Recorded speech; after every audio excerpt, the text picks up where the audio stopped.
Saint-Péran, petite commune rurale à l'entrée est de la forêt de Brocéliande, site touristique de renom en Bretagne. En 50 ans, la commune a doublé sa population. Avec près de 400 habitants, elle retrouve la taille qu'elle avait il y a 150 ans. Entre-temps, Saint-Péran a connu l'effet des guerres, des mutations de l'agriculture et de l'exode rural, puis ceux de la rurbanisation dans le sillage du développement de la métropole rennaise, dont on atteint le centre en voiture en une trentaine de minutes. Aux dernières élections municipales de mars 2014, ils étaient 11, 4 femmes et 7 hommes, pour porter un projet commun de mandature, 2 anciens conseillers et 9 nouveaux.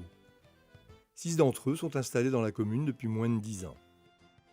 Plus de 76% des électeurs se sont déplacés et ont élu au premier tour l'équipe que Maurice Renaud, le nouveau maire, avait rassemblée. Au scrutin uninominal, les 11 élus ont recueilli les suffrages des votants dans une fourchette allant de 79 à 92%.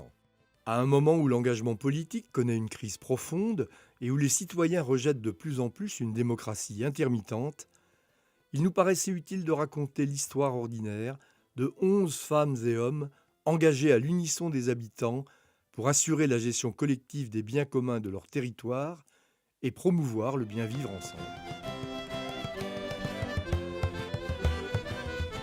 Pendant 2 ans, au fil des saisons et au gré des événements de la commune, nous avons capté les temps forts d'action des élus et bien au-delà de la centaine d'habitants de tous âges très impliqués dans la vie de la commune et de ses associations. Ils prennent soin du bien public et font culture ensemble.